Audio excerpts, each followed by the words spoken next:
Bonsoir.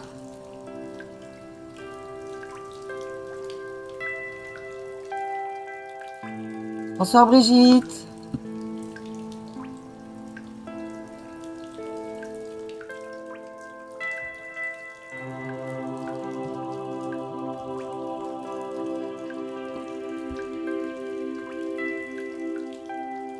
J'espère que vous avez passé une bonne journée. Vous êtes prêts à écouter ces explications sur la capitation espagnole? Ah, ça, je sais pas si je vais vous faire envie. Parce que des capitations, il n'y en a pas qu'en Savoie, mais c'est possible, c'est possible.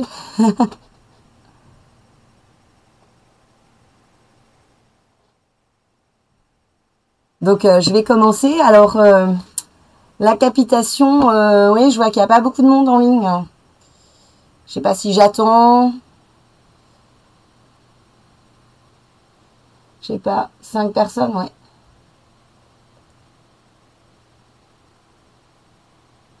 On va bien voir. Moi, je vais commencer.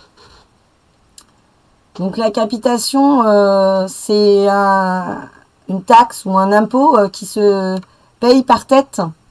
Alors, voilà, la capitation espagnole. Espagnole, pourquoi espagnole? On est en Savoie. En fait, c'est lié à l'histoire de la Savoie. Alors déjà, je voulais préciser la Savoie. Quand je parle de la Savoie, c'est toujours la Savoie historique qui correspond au duché de Savoie qui a existé de 1416 à 1860. Avant 1416, c'était un comté du Saint-Empire romain germanique.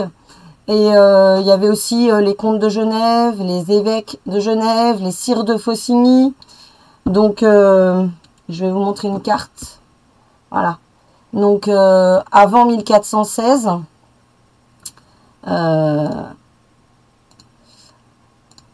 voilà, on a ici ce qui correspond aux Genevois, le Faucigny et puis la Savoie. En 1416, le comte de Savoie devient duc de Savoie. Et au cours du XVe siècle, mi-XVe, il possède tout ce qui est en vert sur cette carte. Voilà. Donc au départ, la partie vert foncé, et puis il a grandi tout son territoire avec le vert présent sur la carte. Donc là, on est en 1743 pour la capitation. La Savoie est un État indépendant qui a été occupé à plusieurs reprises par les Français. Et la dernière occupation française remonte aux années 1703-1713. Donc c'était assez récurrent, il y avait déjà eu dans les années 1690, ça revient assez régulièrement à cause des conflits politiques. Et là, en 1742, la Savoie est occupée par les Espagnols, parce qu'en fait, le duc de Savoie, alors que je dise pas de bêtises, le duc de Savoie de l'époque, Charles-Emmanuel III, il retourne son alliance, il se met avec l'Autriche contre la France et l'Espagne. Donc en fait, les armées espagnoles viennent occuper la Savoie, enfin ils l'occupent, ils s'y installent pour l'hiver, pour passer en Piémont. Alors, qu'est-ce que tu as appris? Je vois. Qu'est-ce que tu connaissais pas?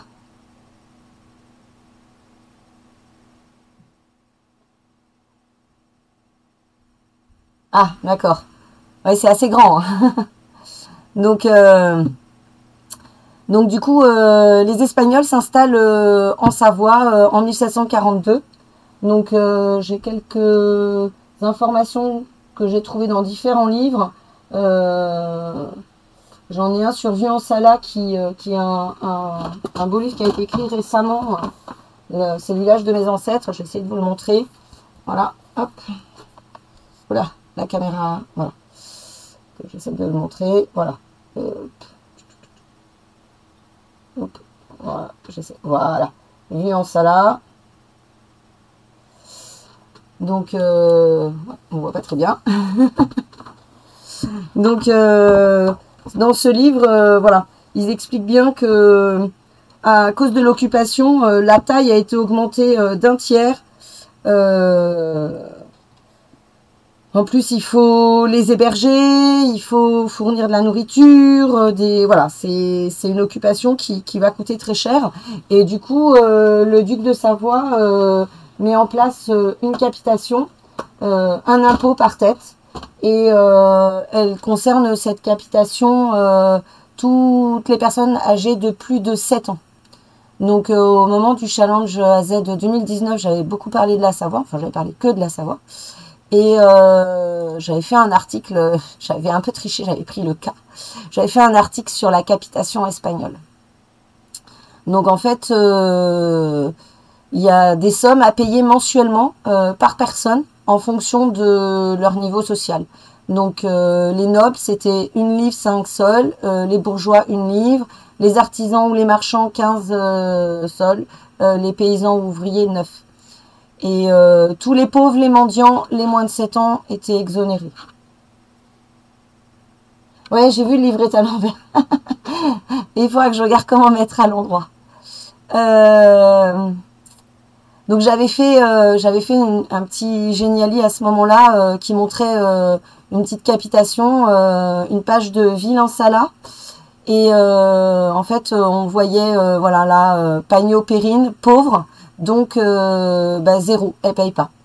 Par contre, en dessous, Cheneval Joseph, laboureur et négociant, donc c'est un marchand, donc 15 sols.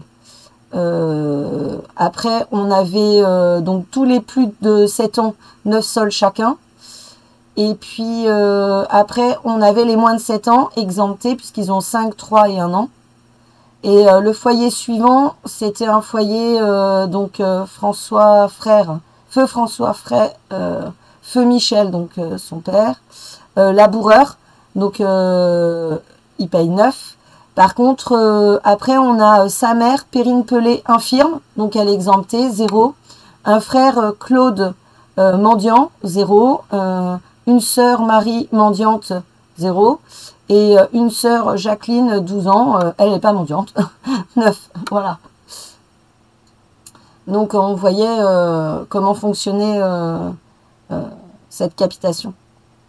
Donc on peut voir ce que j'en ai tiré de la capitation de Ville-en-Sala. Donc il y avait 113 situations renseignées, donc une grande majorité de laboureurs journaliers ou de pauvres et mendiants. Voilà.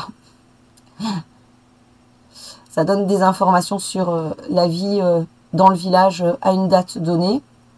J'avais fait une pyramide des âges, du coup, puisqu'on a tout le monde. Donc il y avait à peu près moitié-moitié hommes-femmes.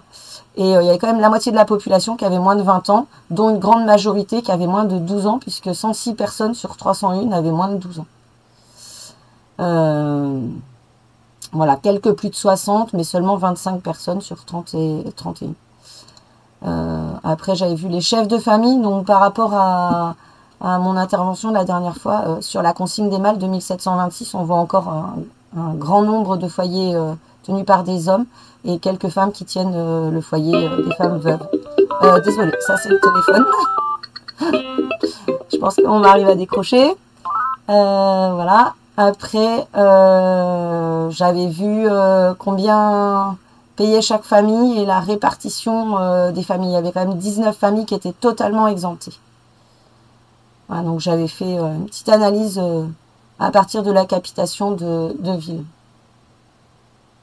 J'en sais rien. Aucune idée du revenu mensuel ou annuel d'un foyer. Ouais,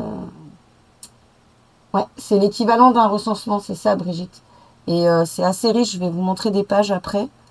Donc j'en ai trouvé deux, celle de Bogève qui est en ligne. Donc Bogève, c'est un site d'un particulier qui a présenté différents relevés de choses qu'il a trouvées sur Bogève. Donc voilà, là il y a la capitation espagnole.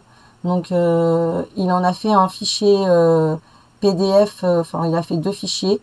Donc dans un des fichiers, il présente un peu ce que c'est que la capitation espagnole. Et non, c'est juste en 1743, Brigitte. Et donc après les explications, voilà, il il présente les foyers tels qu'il les a lus dans le registre, on va dire. Donc voilà, il représente de la même façon, famille par famille.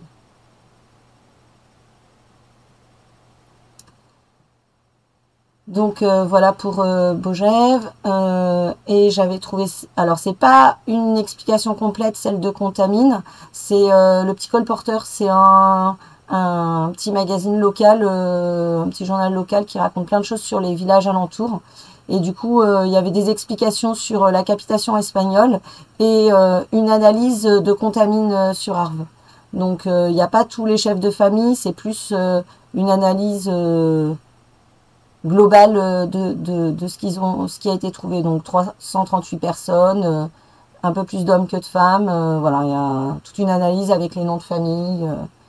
On trouve des choses sur Internet. Donc moi j'ai fait le relevé de 3 villages, donc Villansala, Payonnex et La Tour. Je vais les remettre en forme parce que ma présentation n'est pas tout à fait celle voulue par l'association Les Marmottes de Savoie. Donc les Marmottes de Savoie, je ne sais pas si vous connaissez, donc c'est une association qui couvre toute la Savoie historique, donc Haute-Savoie, Savoie et une partie du canton de Genève. Et dans les ressources, dans les relevés systématiques, on voit toutes les capitations dans les actes divers qui ont déjà été voilà, capitation espagnole. Donc ça, c'est toutes les capitations qui ont déjà été relevées par les membres. Donc c'est en Haute-Savoie uniquement, parce que c'est vrai que les Marmottes de Savoie, ils agissent beaucoup sur la Haute-Savoie, davantage que sur la Savoie, mais il y a aussi des choses à faire sur la Savoie. Donc ça, c'est toutes les capitations qui sont disponibles en ligne avec le lien vers les photos des marmottes et les relevés de chaque village. Donc voilà pour les capitations qu'on peut trouver. Sur Généanet, j'ai trouvé la capitation de Morzine. Donc voilà, la capitation de Morzine est en ligne sur Généanet. Il y en a peut-être d'autres, mais alors je sais pas où elles sont, je sais pas si on les trouve facilement. Il faut déjà savoir si les villages qui nous intéressent possèdent une capitation ou pas. Donc pour les trouver, donc il y a des cotes aux archives départementales de la Haute-Savoie. Donc j'ai des pages du très vieux livre qui contient les cotes. Donc voilà. Non, c'est pas en ligne, hein, c'est pas du tout en ligne. Donc là, dans ce vieux livre, dont on m'a photographié quelques pages, voilà, donc on les a ici, dénombrement de la population. Donc on a là toutes les villes et les microfilms qui correspondent, puisque ça a été microfilmé, on a très peu accès aux originaux maintenant. Donc là, c'est essentiellement le Faucigny, mais voilà. Donc on a toutes celles-ci et encore là la fin de l'alphabet jusqu'à Villansala. Donc ça c'est toutes celles qu'on a. Là il y en a encore quelques autres qui sont 1745. Après il y a d'autres informations. Voilà, là il y a d'autres choses, mais je ne sais pas à quoi ça correspond exactement, celles qui sont là. Voilà. Donc, c'est toutes celles qui sont disponibles. Et là, il y a les cotes de la consigne des mâles de la dernière fois. En microfilm maintenant. C'est la série 4C. En fait, tout ça, c'est en série 4C. C'est marqué en haut, 4C. Voilà. C'est des cotes spécifiques aux archives de la Haute-Savoie et de la Savoie. Parce que ça vient tout des archives du Royaume de Piémont-Sardaigne. Donc voilà, c'est des archives qui n'ont pas forcément les mêmes codes, qui ne sont pas tout à fait pareils qu'en France. Donc voilà pour ce qu'on peut trouver en Haute-Savoie, c'est toutes celles qu'on trouve là si on se rend aux AD à Annecy. Et pour les AD de la Savoie, j'ai eu un peu de mal à les trouver, mais je les ai trouvés. Donc, je les ai trouvés par ici, en fait, sur France Archives. Je sais pas si... Oui, voilà. Je les ai trouvés par France Archives. Et donc, j'ai vu que ça correspondait bien, c'était Chambéry. Et puis, je les ai trouvés. Mais il faut bien chercher. Donc, en cliquant là, On arrive ici. Après, il faut cliquer là.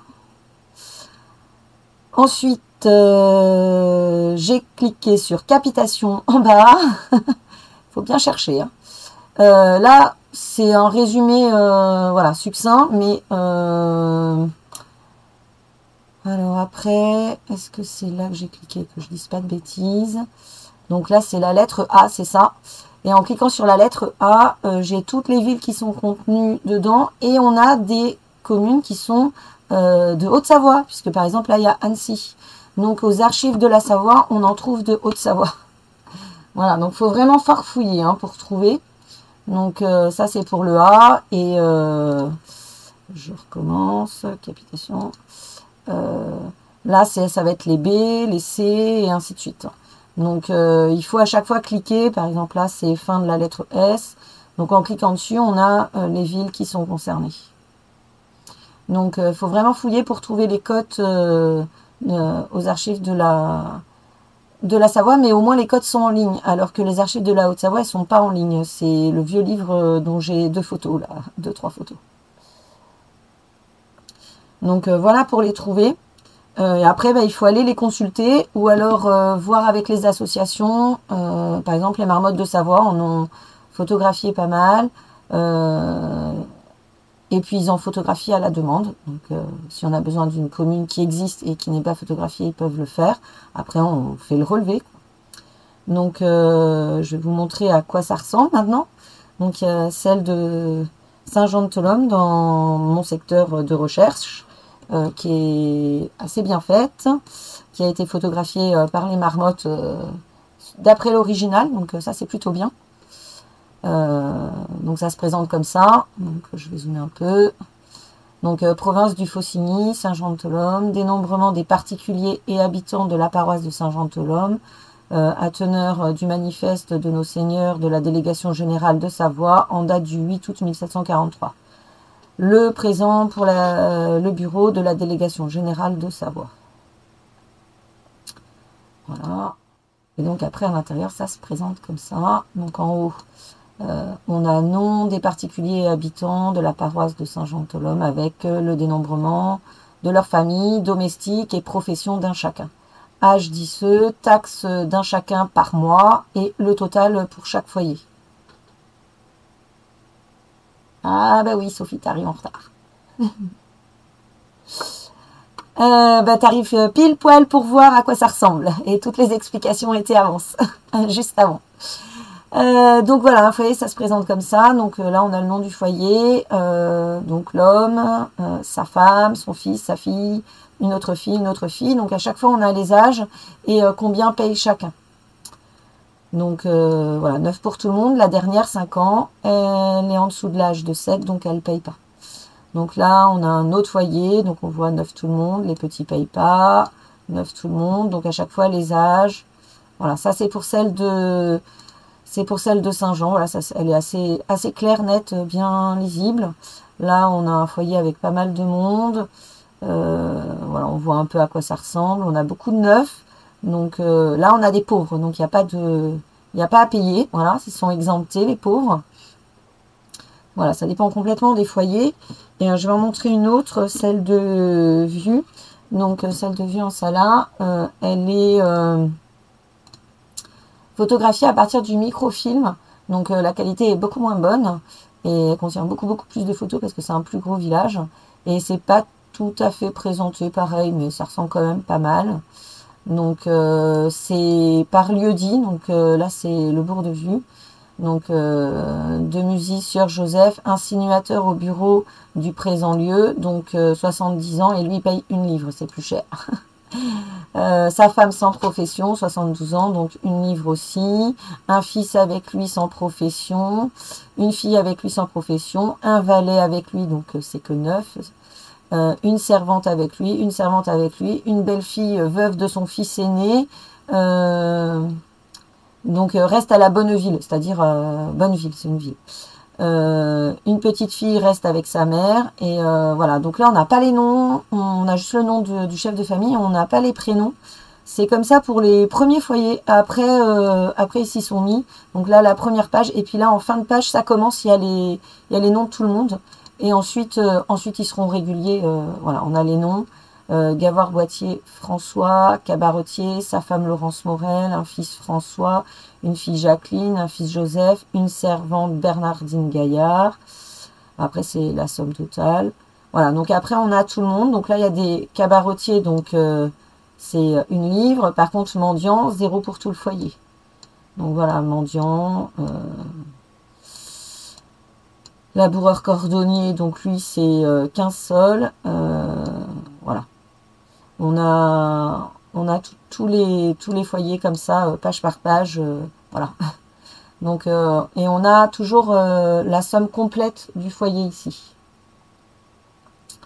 Donc c'est toujours un paiement mensuel, hein, c'est ce qu'ils payent par mois.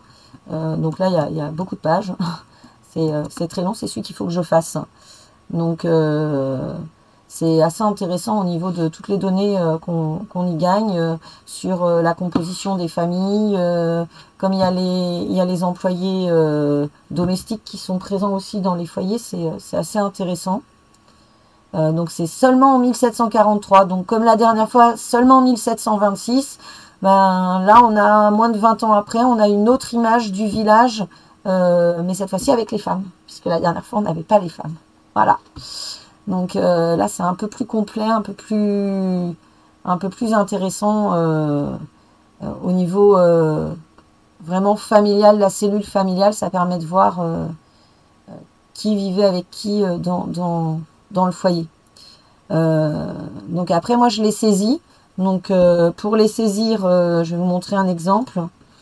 Celui de Ville en Sala. Donc Ville en Sala, moi je le saisis comme ça dans Excel. Donc je mets un numéro de foyer, le nom de famille des personnes, prénom, la parenté qui est indiquée, l'âge, la somme qui paye, la profession, le lieu de résidence, le sexe et s'ils sont chefs de famille ou pas. Comme ça, après, ça me permet de faire des analyses. Donc, c'est ce que j'ai fait dans Excel. Voilà, donc c'est de là que j'ai sorti après pour le Geniali les images. Donc, voilà, j'exploite tout ce que j'ai rentré dedans. Et en fait, pour les marmottes de Savoie, on ne procède pas tout à fait comme ça. Parce que chaque personne est rentrée dans le logiciel, mais à chaque personne, on doit voir le foyer entier. Donc, il faut que je rajoute une colonne et que dans la colonne, je mette tout le foyer. Voilà, c'est ça, Brigitte, il faut que je complète. Parce que je vais vous montrer vite fait. Je vais vous montrer vite fait à quoi ça ressemble. Non, c'est pas ça, je suis pas au bon endroit. Là, hop. Sont les marmottes là, hop. Donc si j'en prends une, je sais pas tout, n'importe. Donc je prends un foyer, hop. Donc voilà, par exemple là dans ce foyer, ils sont 14 personnes, on le sait tout de suite. Et là, non, il y en a 14 qui portent ce nom-là. Et là, par exemple, dans celui-là, le foyer M34, donc M pour l'alphabet, parce que ça doit être un qui est classé par ordre alphabétique. Et donc, c'est le foyer 34 du M. Donc, quand on regarde le détail, en fait, on a tout le foyer qui est résumé dessous. Donc, c'est ça qu'il faut que je rajoute à chaque individu. Donc, en fait, il faut que je fasse pour chaque chef de foyer, puis après, je copie pour tous les membres, quoi. Donc, j'avais déjà fait ça quand je faisais la gabelle, donc j'ai l'habitude, mais ça prend un peu de temps. Et voilà, donc, il faut que je fasse ça pour que, en fait, on ait une vue directement sur le... Quand on arrive sur une fiche, on a une vue globale du foyer. C'est plus sympa pour ceux qui recherchent leurs ancêtres. Et puis après, on a accès à l'image des marmottes. Voilà. En cliquant ici, on a l'image qui s'ouvre. Donc ça, c'est pour les adhérents, les images. Pour les non-adhérents, on a le droit à un certain nombre de mémoire, on a le droit à un certain nombre d'accès. Puis après, il faut adhérer, quoi. Donc voilà à quoi ça ressemble. Voilà à quoi ça ressemble les relevés qu'on fait chez les marmottes. Et du coup, bah, j'ai 2 relevés à compléter pour que ça puisse être intégré au site. Et bah, maintenant, là maintenant, je vais faire vue. Donc, vue en Sala, je remets tout ça, voilà. Donc, je pars voilà, du fichier vierge et puis bah, il faut que je rentre chaque personne une par une. Donc, vue, il y a beaucoup de photos. Je vais pas dire de bêtises. Vu, j'ai quand même 48 photos comme ça à compléter. C'est assez gros. Après, c'est pas gros comme Annecy, évidemment, mais c'est déjà pas mal à faire. Voilà.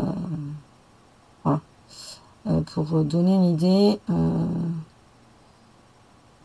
tout à l'heure, j'ai montré ville. Ville doit être un tout petit peu plus petit. Ville, ouais, ville, il y a 10 images. Donc, ville, ça donnait tout ça. Ville, ça donnait tout ça, 300 et quelques personnes de mémoire. Voilà, 302 personnes et il y a 10 images. Et là, j'en ai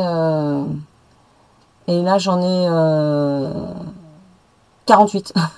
Donc, beaucoup plus de monde à rentrer. Ça va être très long. Donc, alors, tu me demandes, Brigitte, non, c'est pas Brigitte, DLC 91, si on clique sur foyer. Alors, si on clique sur foyer, on voit tous ceux du foyer, en fait. Je vais revenir. Tac, tac, tac. Hop. Là, si on clique sur foyer M34, on voit toutes les personnes du foyer. Donc après, on peut cliquer sur celle qu'on veut.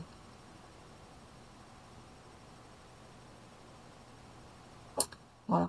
Après, détail, ça renvoie au détail de la personne, mais à chaque fois, on a le résumé du foyer complet dedans. Donc c'est comme ça qu'on a pratiqué pour tout ce qui était les recensements comme la capitation, la consigne des mâles et la gabelle du sel qui sera l'objet de ma future vidéo la semaine prochaine si tout va bien. Voilà, ça sera la gabelle du sel. Donc là, Brigitte, je vais te donner encore plus envie parce que la gabelle du sel, c'est 1561. Et c'est le foyer complet, hommes et femmes.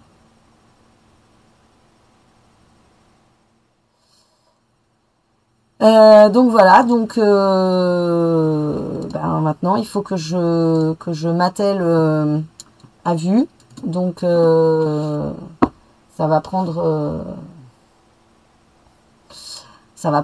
un peu de temps, donc je vais faire ça en beaucoup de soirées. Voilà, c'est bien, il y a les vacances qui arrivent. Oui, Brigitte, tu me dis que t'as personne. Ah ben mince, tu vas peut-être trouver quelqu'un, on sait jamais. On sait jamais, et puis un Savoyard perdu. Mon mari, il y en a un, Claude Finet, qui était bottier et qui est parti de Saint-Jean-d'Arve en Savoie et il est allé s'installer à Nasbinal en Lozère au XVIIe siècle et il a un cousin qui s'est installé pas très loin dans le nord de l'Aveyron à Saint-Chély-d'Aubrac, même période. Donc des fois on trouve des Savoyards un peu, un peu n'importe où. Moi j'en ai un que je peux pas remonter en fait parce que je sais juste qu'il est marchand de Savoie. Donc c'est trop vague et il s'est installé à Bourret-sur-Juine dans l'Essonne.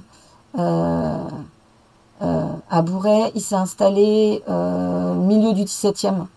Donc il a ses petits-enfants qui ont des liens avec des Savoyards de Savoie, donc j'ai les villages, dont leur surnom est le même que son nom de famille à lui. Donc je pense que c'est de la même famille, mais est-ce que c'est le même village ou pas? Et puis évidemment, un prénom hyper courant. Donc à part trouver un acte notarié, quelque chose qui donnerait son village exact ou sa filiation, je ne peux pas le remonter.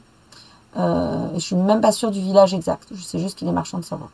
Alors que mon mari, j'ai le village exact, j'ai ses parents, donc j'ai pu retrouver, pas sa naissance, mais la naissance de frères et sœurs et des cousins. Donc c'est d'ailleurs marrant parce qu'il s'appelle Claude Finet, son père s'appelle Innocent, et Innocent Finet, il a un frère qui s'appelle Dieu le fit Finet. J'ai trouvé ça rigolo comme prénom. Voilà. Et ils sont de Saint-Jean-d'Arve en Savoie. C'est mes deux seuls Savoyards dans mon logiciel vraiment ancêtre. Tous les autres, c'est des Savoyards de Haute-Savoie et pas de Savoie. Ouais, au XXe siècle, tu auras d'autres sources, mais classiques qu'on trouve partout en France. Voilà, donc c'est des sources vraiment intéressantes, mais je sais qu'il existe d'autres choses assez ressemblantes dans d'autres régions. Par exemple, en Lozère, on a d'autres choses intéressantes du même type. Alors pas forcément détaillées de la même façon, mais intéressantes aussi. Des capitations, il y en a, on en trouve ailleurs. Pas que en Savoie. Donc après, il faut savoir qu'elles existent, faut les trouver, quoi. C'est ce genre de registre, il faut vraiment chercher pour les trouver. Mais je sais que tout à l'heure, je montrais... je vais retourner. C'était sur le site de Bogève. Le petit site de Bogève, là, du monsieur. Donc, il a fait une analyse donc, de la capitation espagnole, mais il a aussi fait une analyse de la consigne des mâles de Bogève. Et il a fait une autre analyse que j'ai trouvée. Alors, c'était où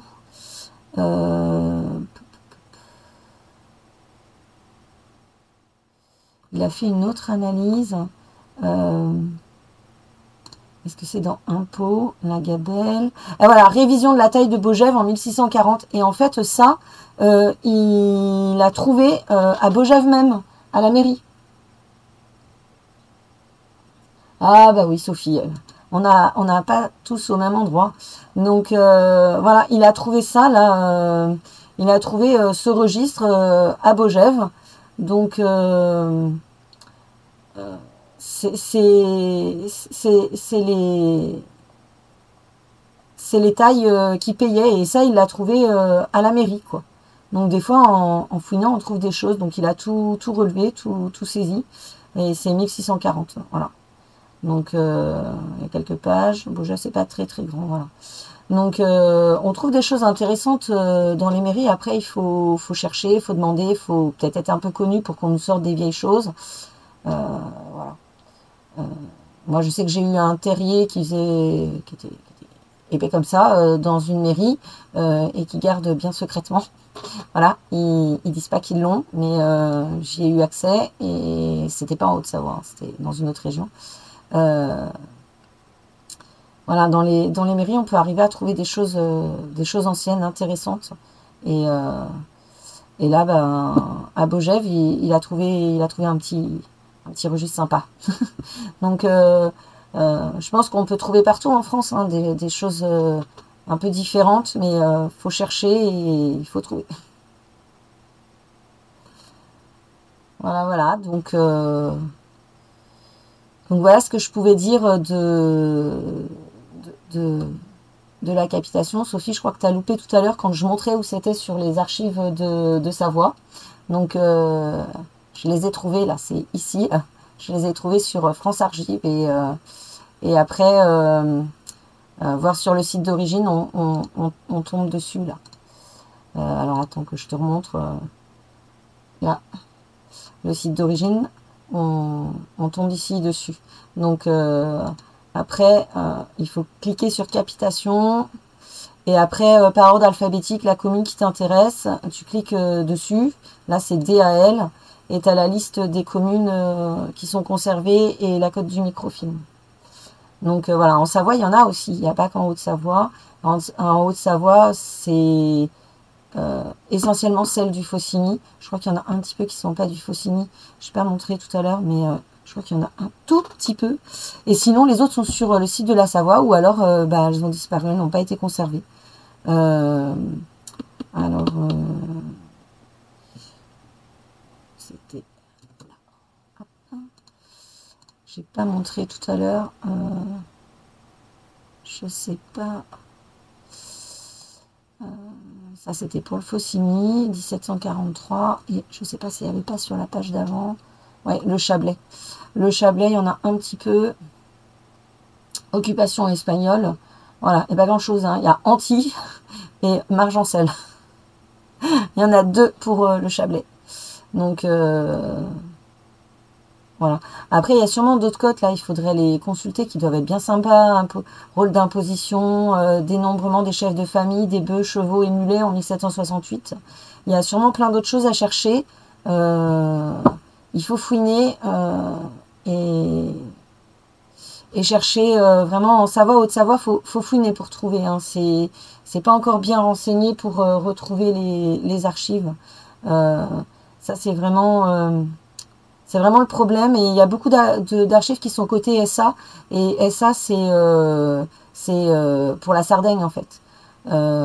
J'ai pas dit tout à l'heure quand est-ce que le duché de Savoie, en fait, le duc de Savoie est devenu roi de Piémont et Sardaigne suite à un traité avec la France, le traité d'Utrecht en 1713. C'est le traité qui a mis fin en fait à l'occupation par la France qui avait duré 10 ans, de 1703 à 1713.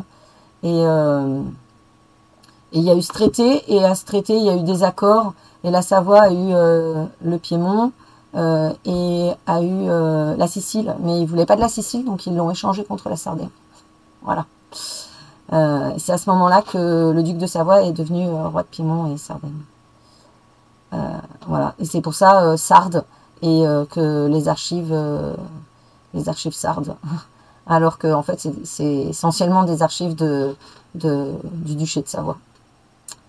Voilà, j'avais pas précisé l'autre fois. Ah ben voilà, en Bretagne, il y en a. Oui, oui, on trouve plein de choses, hein, plein de capitations, de tailles, en Lozère, il y a d'autres choses. Je vais beaucoup sur un site pour la Lozère où ils ont relevé d'autres types de registres. Je vais essayer de montrer.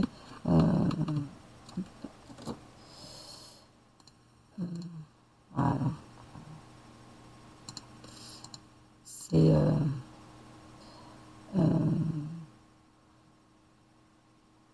Lozère, histoire et généalogie. Donc c'est une petite association. Donc c'est celui-là. Donc là dans nos travaux, il y a des dénombrements, il y a des compois, des terriers, des capitations, des pauvres en Gévaudan, il y a pas mal de choses. Je pense qu'un peu partout on peut trouver, hein, là c'est dénombrement de population, donc là on voit 1691, 1696, 1686, après il y a état des nouveaux convertis et fugitifs, terriers et compois, donc 1682, 1619, 1660, il y en a pas mal qui ont été relevés, et il y a aussi des capitations. Donc voilà, c'est en série C, hein, les capitations. Donc là, il y a pas mal de capitations en Lozère qui ont été relevées. Voilà, il y en a pas mal. Hein. Et là, il y en a encore d'autres. Ça c'était une 1695 et ça, c'en est une autre 1736. Capitation encore. Et état de la pauvreté en Gévaudan. Donc là, par village, il y a des états des pauvres. Donc je pense qu'un peu partout en France, on peut trouver des choses du même style. Ah bah voilà, voilà, tu découvres des choses. Donc ils ont relevé beaucoup de contrats de mariage, de testaments. Ils ont des relevés de notaires, voilà, des relevés de notaires hein, qui sont accessibles à tout le monde. Voilà, il y en a pas mal. Hein.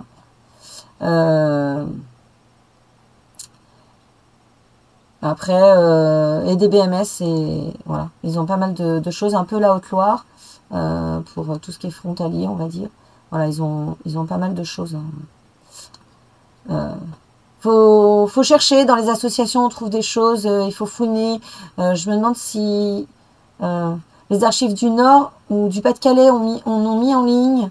Je me demande s'il n'y a pas une association de la Somme qu'on a mis en ligne aussi. Enfin, on trouve pas mal de choses hein, en fouinant. Ouais. Je pense que au niveau des petites associations locales, on peut trouver pas mal de choses. Je pense qu'on peut trouver pas mal de choses au niveau de tout ce qui est local. Faut pas hésiter à se rapprocher des associations et puis une fois qu'on a trouvé quelque chose, voilà, comme en Haute-Savoie, la capitation, Sophie, tu vois, tu as cherché, tu as trouvé en Bretagne.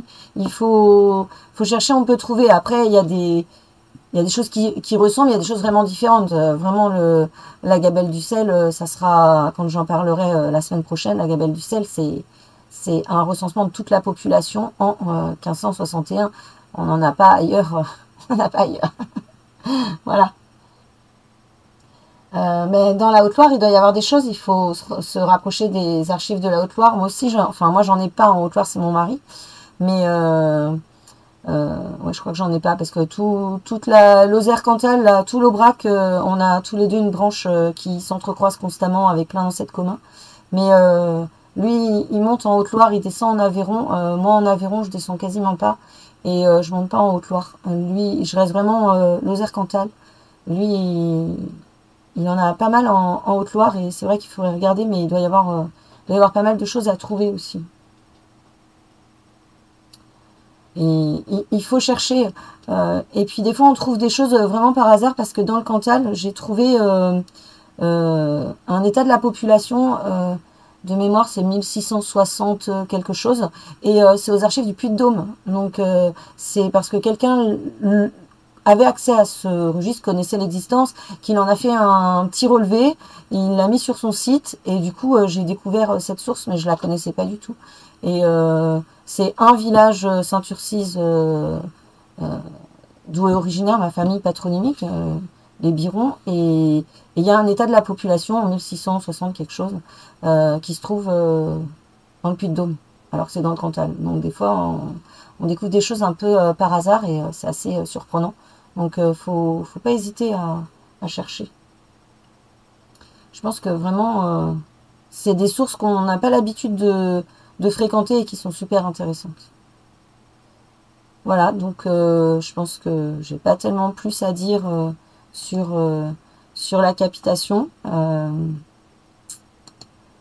Donc cette capitation espagnole, parce que les Espagnols étaient installés en Savoie pour l'hiver, qui a duré quand même de cet hiver de 1743 à 1748, puisqu'ils sont repartis en 1748, après avoir bien pressuré la population, avoir logé chez l'habitant, avoir récupéré pas mal de biens, et quand ils sont partis, les hommes ont dû aller se cacher.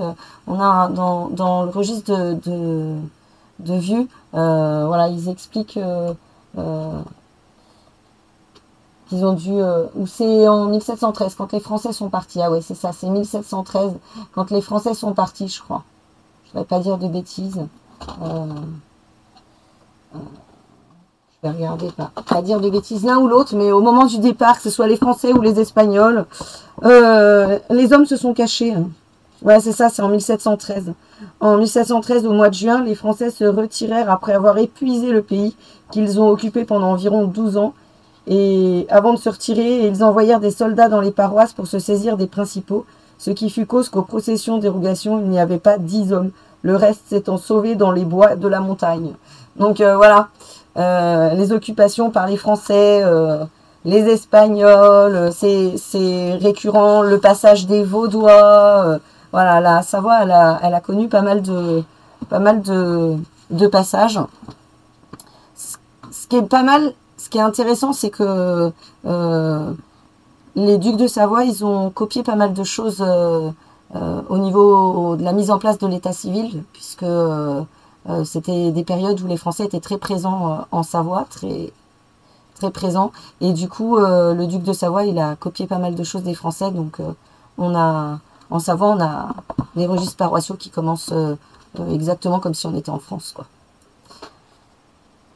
Donc ça c'est vraiment pas mal, mais on a aussi les sources spécifiques. Donc je vais m'arrêter là pour ce soir et puis vous souhaiter une bonne soirée. J'espère que vous avez appris plein de choses et que ça va vous donner des idées pour la Savoie ou pour ailleurs. Voilà. Bonne soirée tout le monde et à bientôt. Au revoir.